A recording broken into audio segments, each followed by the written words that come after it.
Assalamualaikum warahmatullahi wabarakatuh. Selamat datang kembali di channelnya Mas Eka nih. Ya, apa kabar para warga sekolah?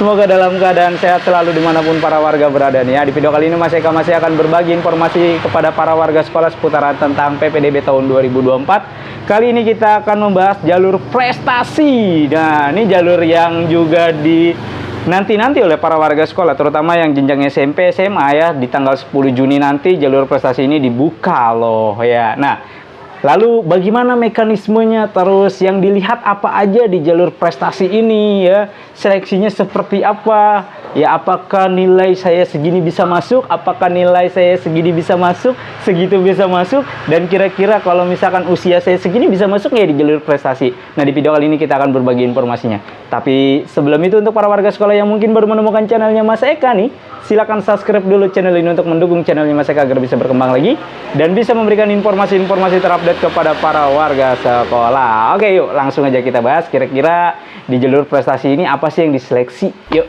Oke, para warga sekolah ya, kita akan masuk ke jalur prestasi. Ya, jalur ini juga banyak sekali ditunggu-tunggu oleh para warga sekolah, sebab di jalur inilah nanti kita bisa bebas memilih sekolah dimanapun yang kita mau dengan menggunakan nilai ya. Jadi kan banyak tuh yang bilang, buat apa sekolah tinggi-tinggi, buat apa belajar capek-capek di sekolah kalau nilainya nggak dilihat, percuma, nggak usah, kayak gitu ya.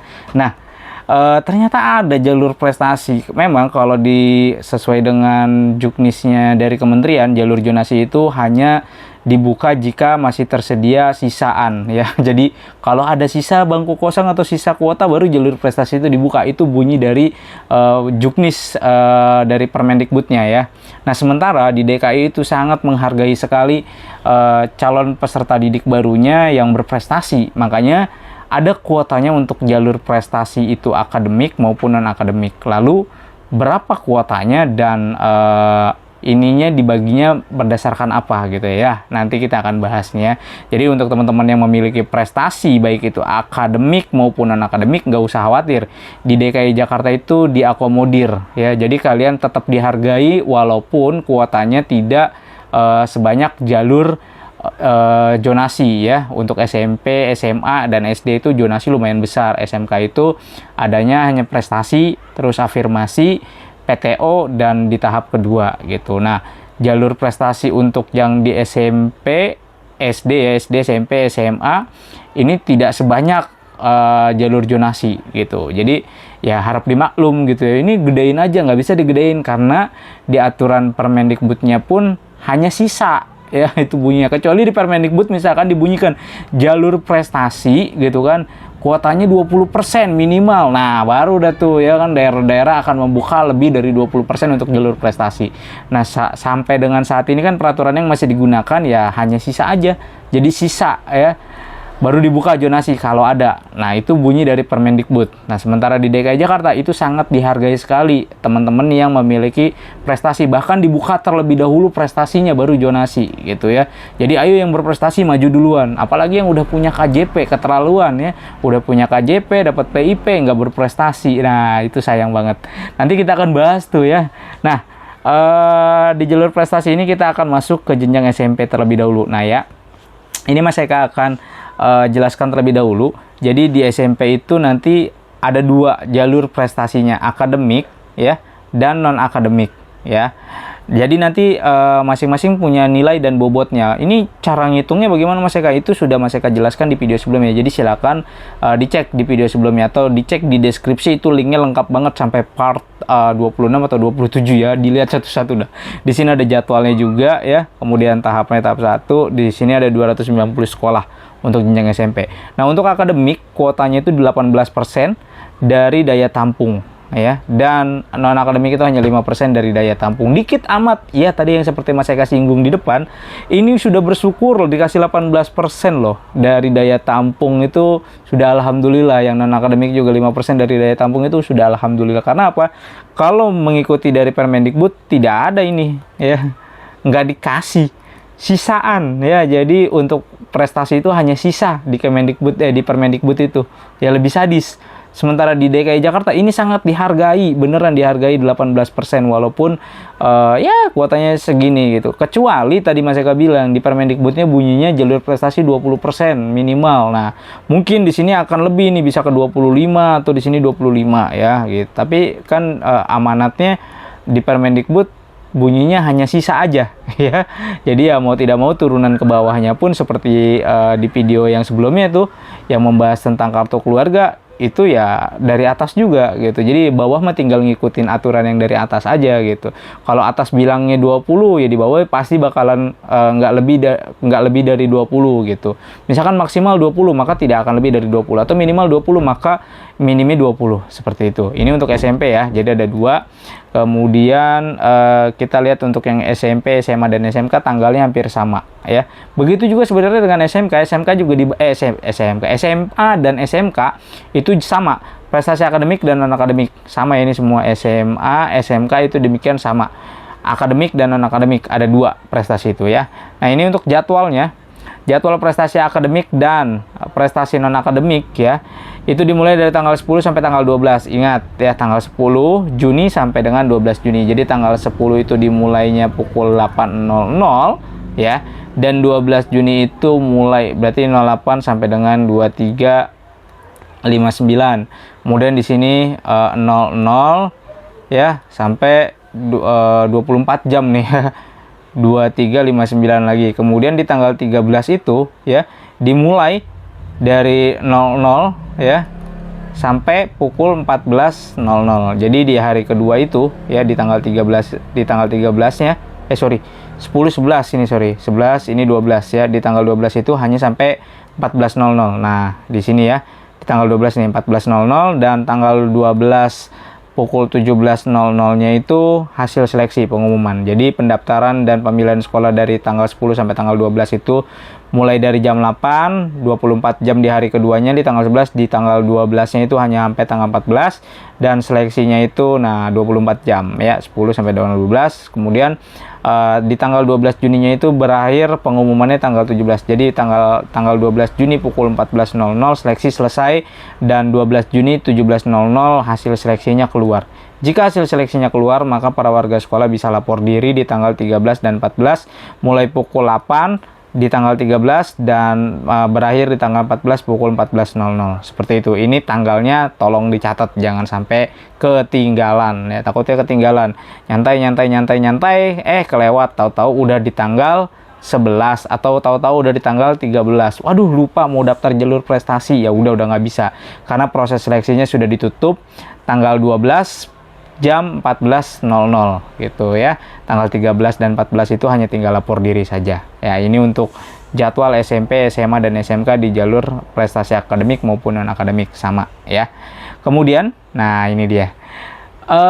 Seleksinya SMP, SMA dan SMK ya, jalur prestasi dalam hal jumlah CPDB yang mendaftar melalui jalur prestasi akademik melebihi daya tampung, maka dilakukan seleksi. Contoh, misalkan daya tampungnya hanya untuk 10 orang, yang daftar 100 orang, maka nanti dari 100 ini hanya diambil 10. Diseleksi menggunakan apa? Pertama, total bobot indeks prestasi akademik. Ini cara ngitungnya bagaimana Mas Eka? Sudah Mas Eka bahas di video yang ini, simulasi hitung nilai akhir, silakan dicek ya.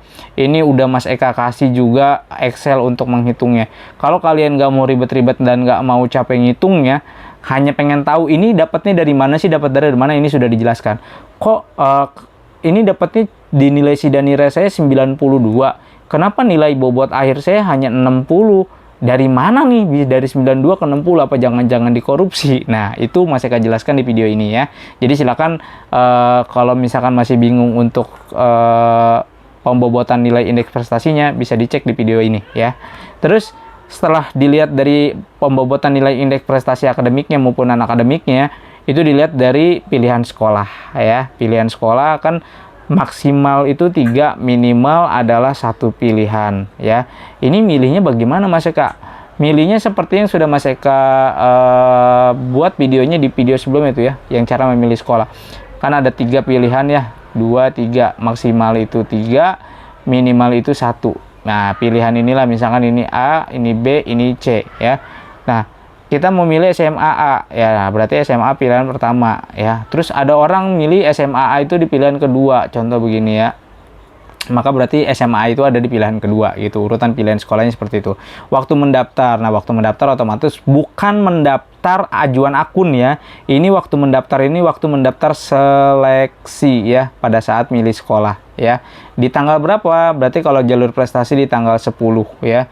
10 misalkan dia daftarnya 08.00. Nah, berarti waktu inilah yang dicatat 08.00 ya. Aduh, daftarnya di tanggal 11 Mas Eka. Jam berapa? Jam 11:11. Nah, maka akan dicatat berarti daftar tanggal 11, jam 11 lewat 11 menit 11 detik tuh ya. Waktu mendaftarnya. Ini dicatat nih. Ya, nanti akan dilihat. Oh, ternyata ada yang daftar lagi nih di tanggal 11 di jam 11 terus lewat 12 menit 11 detik ya. Nah, itu bahkan nanti akan terlihat seperti itu. Jadi ini urutan untuk seleksinya. Kemudian untuk yang non akademik juga sama kan, tadi dilihat dari total pembobotan indeks prestasi non akademiknya, kemudian pilihan sekolah dan waktu mendaftar. Masih bingung Mas Eka? Nih, kalau masih bingung Mas Eka kasih contohnya. Nih untuk yang jenjang SMP ya.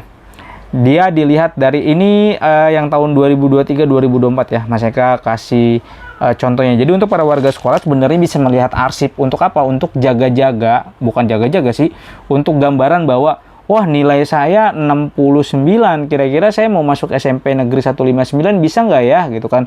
Dilihat di tahun 2023-2024 dia topnya untuk prestasi akademik itu di 61,26. Wah, berarti saya bisa nih 69, aman berarti saya. Nah, itu ya, kita lihat peluang dari situ. Nah, di sini kita lihat pertama kan dilihat dari nilai akhir prestasi akademiknya seperti yang Mas Eka sampaikan ya. Di sini total pembobotan indeks prestasi akademik. Kita lihat dulu dari nilai, kemudian urutan pilihan sekolah dan waktu mendaftar. Oke. Nah, kita lihat di sini itu ya. Nilainya diurutkan dulu nih dari yang paling besar ke yang paling kecil, kemudian pilihan sekolah. Jika nilai ini sama dengan yang lain, kemudian urutan pilihan sekolahnya juga sama, maka nanti dilihat waktunya. Gitu. Nah, di sini ada waktunya. Nah, seperti ini 6126, 6072, 6066, 6056, 6047. Wah, pilihannya 111 semua nih. Maka dilihat waktu mendaftarnya. Nah, waktu mendaftarnya itu kapan? Dilihat 12 Juni 2023 jam 9.25, 12 Juni 2023 jam 10.56, 12 Juni pukul 11.14 ya. Loh, ini beda nih Mas Eka. Nih, dia 12 Juni 9.48. Harusnya kan kalau misalkan mau main waktu, dia bisa menang dong di waktunya karena ini duluan ya, 9.25, ini 9.48 ya, sama ya gitu. Harusnya dia bisa menang dong ngalahin yang 10.56 karena kan waktunya dia duluan ya, dia daftar duluan, harusnya yang ini ada di bawah. Kenapa dia ada di urutan keempat? Dilihat dari nilainya. Nilainya besaran yang 6072, dia 6056 gitu. Kalau dia nilainya 6082, maka dia ada di atas ya, di peringkat kedua seperti itu. Nah, ini urutannya. Jadi kalian para warga sekolah bisa melihat peluang ini gitu ya. Kira-kira saya bisa masuk atau tidaknya? Ya lihat aja dari arsip di tahun lalu ya. Itu ada kok arsipnya ya di websitenya. Tinggal dibuka. Kira-kira dengan nilai 59 saya bisa masuk nggak ya? Dilihat, wah 59, saingan saya di sini paling kecil 60. Wah, berarti saya gagal nih, gitu. Bisa jadi. Nah, ini bukan menjadi patokan ya, bukan menjadi patokan bahwa wah nanti di tahun ini segini. Enggak, pasti di tahun ini akan berbeda dengan tahun sebelumnya. Karena setiap tahun pasti akan berbeda, gitu ya. Ini untuk SMP. Dan untuk SMA serta SMK sama, menggunakan nilai juga, kemudian pilihan sekolah dan waktu mendaftar. Nah, ini kalau yang di SMA dan SMK itu nilainya gede-gede sih ya. 85, 90 ya. Terus 89, 91 nilai akhirnya. Nah, ini dilihat ya. Nih kayak ini paling besar ya. Nih. Dia walaupun daftarnya di akhir 13 Juni 2023 ya, tapi dia bisa nyalip teman-teman yang ada di 12 Juni 2023 jam 8:03 tuh ya. Karena nilainya besar. Oke, dan pilihan sekolah 1. Walaupun dia daftarnya di Bontot tuh 14.40 atau di hari kedua gitu ya, nggak bisa aja dia nyalip ya.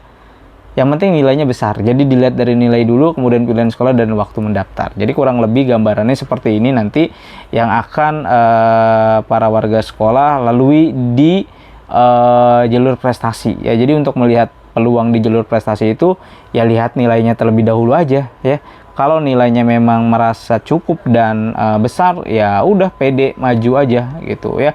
Dan bisa lihat di arsip sebelumnya, arsip di tahun 2023 untuk kira-kira nih ya, wah kira-kira saya bisa masuk kayak dengan nilai segini gitu. Artinya ini bukan menjadi patokan wajib, tapi menjadi gambaran. Oh, dulu tahun kemarin itu di 159 paling besar itu 6126. Sekarang saya 26 nih, 30. Ya, mudah-mudahan bisa lah gitu. Ya, itu buat gambaran seperti itu. Ternyata begitu seleksinya dimulai, paling gede nilainya 70, 71. Ya udah gitu. Tinggal melihat nanti nilai lawannya. Seperti itu para warga sekolah ya. Jadi itulah untuk jalur prestasi SMP, SMA, SMK. SD nggak ada prestasi masa nggak ada ya.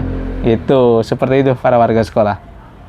Oke, para warga sekolah, jadi seperti itu ya, di jalur seleksi itu tidak menggunakan usia, ya usia tidak akan dilihat, yang dilihat adalah indeks prestasinya, nilai bobot indeks prestasi dari 5 variabelnya, kemudian pilihan sekolah dan waktu mendaftar. Hanya itu yang dilihat untuk jalur prestasi. Usia tidak dilihat, zonasi tidak dilihat. Artinya, apakah boleh kalau misalkan menggunakan zonasi dia memilih sekolah di luar zonanya? Boleh. Misalkan di kartu keluarganya Jakarta Barat, tapi dia domisili di Jakarta Timur. Ingin sekolah di Jakarta Timur, apakah boleh menggunakan jalur prestasi? Boleh, silakan saja. Ya, jadi seperti itu untuk jalur prestasi, jalur prestasi, jalur zonasi.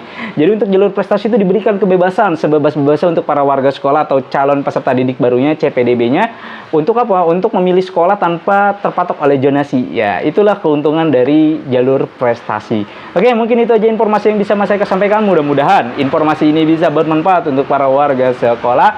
Dan jangan lupa bagikan video ini kepada para warga sekolah lainnya, agar para warga sekolah lainnya bisa mendapatkan informasi yang sama. Mas Eka undur diri. Sampai jumpa di konten berikutnya. Wassalamualaikum warahmatullahi wabarakatuh.